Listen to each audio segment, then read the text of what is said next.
Baba nno wategedde. Mpulira. Matovu. Kye yakukola.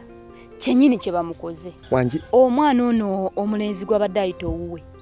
Bamumuggyeko dda. Bamugabe mu bamafumbe y'empanga.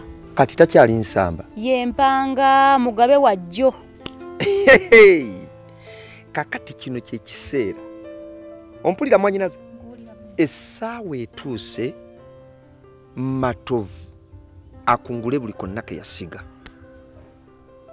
Kankubuulire, bw'osiga mwanyi okungula mwanyi, bw'osiga sere okungula sere. Kano ke kaseera akungule buli kyonna kye yasiga.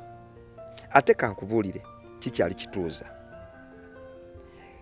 Kalindayo olunaku lwagenda okukiwulira bulungi nnyo bw'ati nti nzadde mu mukazi we, ate mmanyi kigenda mukosa nnyo.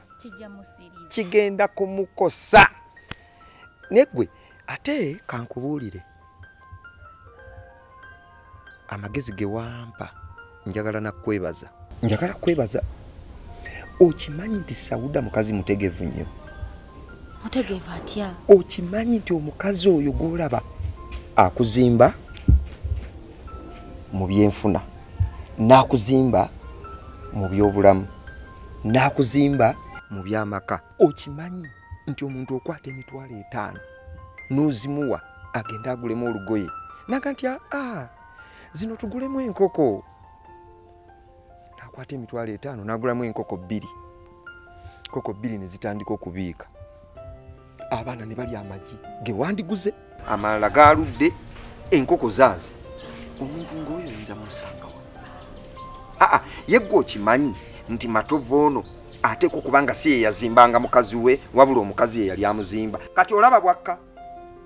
Ate nga nze eno nninnya bulinyi. Kakati kankubuulire, Matovu tamanyi kye yalumba. Yasamba ku muwunda. Kakati atandise okukifiiringa. Ngambye yasamba ku muwunda. Bwe gaba masannyalaze yakwata mu 3 phase. Gagenda kumwocha asirire. Bweba tractor yawalampa majegere tamanyi kyaliko. Egenda kumuwalula. Muvulongule yenna gwewe.